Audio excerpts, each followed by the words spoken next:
Number 1। Supreme court ने प्रधानमंत्री की पंजाब में हुई सुरक्षा चूक के लिए पैनल का गठन करके उसका अध्यक्ष किसे नियुक्त किया है? उत्तर है इंदु मल्होत्रा। सुप्रीम कोर्ट ने प्रधानमंत्री के सुरक्षा में हुई चूक की जांच के लिए एक कमेटी का गठन किया है, जिसका अध्यक्ष रिटायर्ड जज जस्टिस इंदु मल्होत्रा को नियुक्त किया गया है। कोर्ट ने जांच पैनल में रिटायर्ड जस्टिस के अलावा एनआईए के डीजी, चंडीगढ़ के डीजीपी, पंजाब के अतिरिक्त डीजीपी और पंजाब एवं हरियाणा हाईकोर्ट के महापंजीयक को जांच समिति के सदस्यों के रूप में नियुक्त किया है। चीफ जस्टिस एनवी रमना और जस्टिस सूर्यकांत और जस्टिस हेमा कोहली की अध्यक्षता वाली पीठ ने कहा कि पैनल सुरक्षा उल्लंघन के कारणों, उल्लंघन के लिए जिम्मेदार व्यक्तियों और भविष्य में प्रधानमंत्री के सुरक्षा उल्लंघन को रोकने के लिए किए जाने वाले उपायों की जांच करेगा। नंबर 2। पासपोर्ट स्वतंत्रता को लेकर हेनले पासपोर्ट इंडेक्स 2022 में किसे प्रथम स्थान प्राप्त हुआ है? उत्तर है जापान एवं सिंगापुर। हेनले पासपोर्ट इंडेक्स के अनुसार हालिया रिपोर्ट में जापान और सिंगापुर शीर्ष रैंकिंग पर बने हुए हैं। आपको बता दें कि इराक, अफगानिस्तान, पाकिस्तान को 2022 में दुनिया के सबसे कमजोर पासपोर्ट के रूप में स्थान दिया गया है।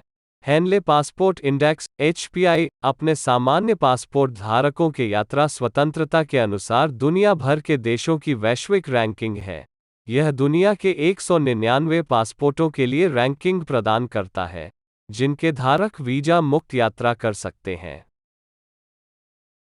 नंबर 3। भारतीय अंतरिक्ष अनुसंधान संगठन (इसरो) के नए चीफ के रूप में किसे नियुक्त किया गया है? उत्तर है एस सोमनाथ। केंद्र सरकार ने 12 जनवरी 2022 को एस सोमनाथ को भारतीय अंतरिक्ष और अनुसंधान संगठन (इसरो) का अगला प्रमुख नियुक्त किया है। एस सोमनाथ फिलहाल विक्रम साराभाई अंतरिक्ष केंद्र के निदेशक हैं। कार्मिक मंत्रालय के आदेश के मुताबिक उनकी नियुक्ति 3 साल के लिए की गई है। वे के सिवना की जगह लेंगे। बता दें कि के सिवना का कार्यकाल 14 जनवरी 2022 को समाप्त होने जा रहा है। नंबर 4। टोक्यो ओलंपिक में कांस्य पदक विजेता मुक्केबाज लवलीना बोरगोहिन को किस राज्य सरकार ने डीएसपी पद पर नियुक्त किया है? उत्तर है असम। असम सरकार ने ओलंपिक मेडल विजेता लवलीना बोरगोहिन को असम पुलिस का उपाधीक्षक (डीएसपी) नियुक्त किया है। असम की 24 साल की मुक्केबाज लवलीना बोरगोहिन ने पिछले साल टोक्यो ओलंपिक में ब्रॉन्ज मेडल जीता था। असम के मुख्यमंत्री ने अपनी पूर्व घोषणा को दोहराते हुए कहा कि गुवाहाटी में एक सड़क का नाम उनके नाम पर रखा जाएगा और बोरगोहिन के विधानसभा क्षेत्र सरूपथा में 25 करोड़ रुपए की लागत से एक बड़ा खेल स्टेडियम बनाया जाएगा। नंबर 5। विश्व बैंक ने चालू वित्त वर्ष के लिए भारत के वृद्धि दर का अनुमान कितने प्रतिशत लगाया है? उत्तर है 8.3%। विश्व बैंक ने साल 2021-22 के लिए भारत की आर्थिक वृद्धि दर 8.3% रहने का पूर्वानुमान जताते हुए कहा कि उसका यह आकलन पुनरुद्धार के व्यापक स्तर पर प्रसारित होने की संभावना पर आधारित है। जून में भी विश्व बैंक ने भारत की वृद्धि दर 8.3% रहने का ही अनुमान जताया था। विश्व बैंक ने वैश्विक आर्थिक संभावनाओं पर जारी अपनी रिपोर्ट में कहा है कि अर्थव्यवस्था को संपर्क बहुल सेवाओं की बहाली से लाभ होना चाहिए। इसके अलावा मौद्रिक एवं राजकोषीय नीतिगत समर्थन से भी इसे मदद मिलेगी। ड्यूराइज यूट्यूब चैनल सभी प्रतियोगी परीक्षाओं के लिए उपयोगी है। चैनल को लाइक, शेयर, सब्सक्राइब जरूर करें। धन्यवाद। नंबर 6। अंतर्राष्ट्रीय मुद्रा कोष (IMF) ने हाल ही में किसे नए अर्थशास्त्री के रूप में नियुक्त किया है? उत्तर है पियरे ओलिविया गॉरिंचस। अंतर्राष्ट्रीय मुद्रा कोष (IMF) ने पियरे ओलिविया गॉरिंचस (पियर ओलिविये गॉरिंचस) को नया मुख्य अर्थशास्त्री नियुक्त किया है। वे मुख्य अर्थशास्त्री के रूप में गीता गोपीनाथ का स्थान लेंगे। पियरे ओलिविया गॉरिंचस वर्तमान में कैलिफोर्निया विश्वविद्यालय में Clausen centre for international business and policy के निदेशक हैं। वे 24 जनवरी 2022 को अंशकालिक रूप से अपना नया पद शुरू करेंगे। पियरे ओलिविया गॉरिंचस एक फ्रांसीसी नागरिक हैं। वे राष्ट्रीय आर्थिक अनुसंधान ब्यूरो में अंतर्राष्ट्रीय वित्त और मैक्रो इकोनॉमिक्स के कार्यक्रम निदेशक थे। नंबर 7। हाल ही में भारतीय रेलवे ने यात्रियों के खोए हुए सामान को ट्रैक करने के लिए किस मिशन को लॉन्च किया है? उत्तर है मिशन अमानत।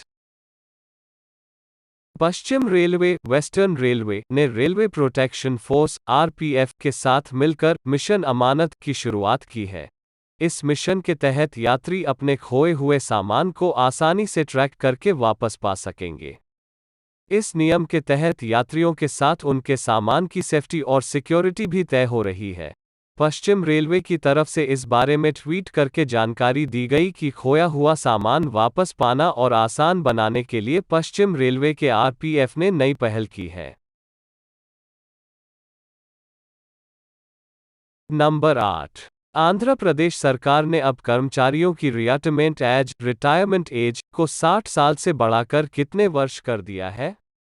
उत्तर है 62 वर्ष। आंध्र प्रदेश सरकार ने अपने कर्मचारियों को डबल तोहफा दिया है। कर्मचारियों की सैलरी में 23.29% की बढ़ोतरी का ऐलान कर दिया है। वहीं अब कर्मचारियों की रिटायरमेंट एज को भी 60 साल से बढ़ाकर 62 वर्ष कर दिया गया है। बढ़े हुए वेतन के साथ नई सैलरी 1 जनवरी 2022 से लागू किया जाएगा। सरकार की तरफ से जारी बयान के मुताबिक इस फैसले से सरकारी खजाने पर सालाना 10,247 करोड़ रुपए का अतिरिक्त वित्तीय बोझ पड़ेगा। नंबर 9। दरवाजा गैस क्रेटर, जिसे गेटवे टू हेल के नाम से भी जाना जाता है, किस देश में स्थित है? उत्तर है तुर्कमेनिस्तान। तुर्कमेनिस्तान के राष्ट्रपति गुरबांगोली बर्दीमुखामेदोव ने विशेषज्ञों को दरवाजा गैस क्रेटर में लगी आग को बुझाने का तरीका खोजने का आदेश दिया है। इसे गेटवे टू हेल के नाम से भी जाना जाता है। यह एक विशाल प्राकृतिक गैस क्रेटर है। यह तुर्कमेनिस्तान की राजधानी अशगाबाद से 260 किलोमीटर दूर काराकुम रेगिस्तान में स्थित है। यह गैस क्रेटर पिछले 50 सालों से जल रहा है।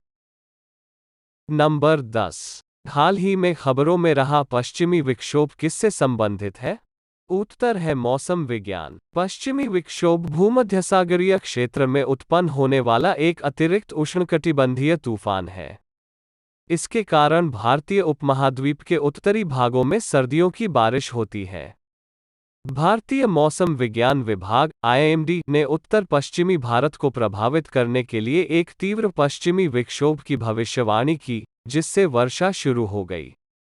बाद में इसने यह भी भविष्यवाणी की कि 2 पश्चिमी विक्षोभ कुछ दिनों के लिए उत्तर पश्चिमी भारत और पश्चिमी हिमालयी क्षेत्र में बारिश लाएंगे।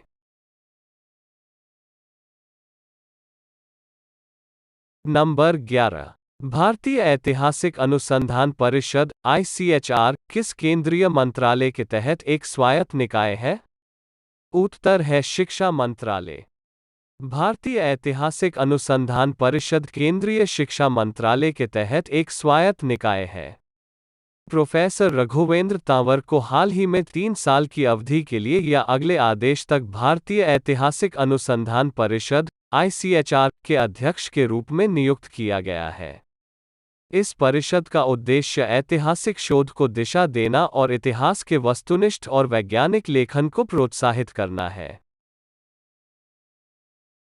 नंबर 12। हाल ही में खबरों में रहा रेड सैंडर्स किसकी प्रजाति है? उत्तर है वृक्ष। रेड सैंडर्स लाल चंदन दक्षिण भारत के पूर्वी घाट पर्वत श्रृंखला की एक पेड़ की प्रजाति है।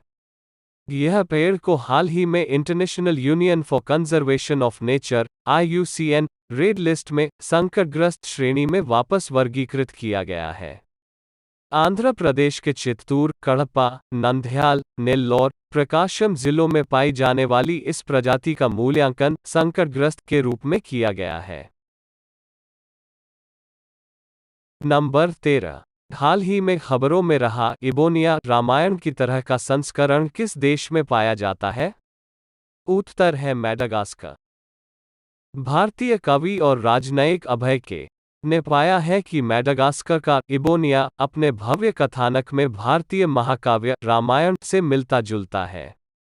इबोनिया मैडागास्कर की एक महाकाव्य कविता है जो अपने नायक इबोनिया के जन्म, विश्वासघात, संघर्ष और मृत्यु की कहानी बताती है।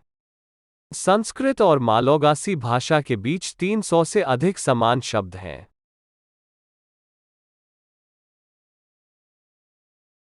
Thanks for watching and subscribe our channel, URISE Academy, for learning.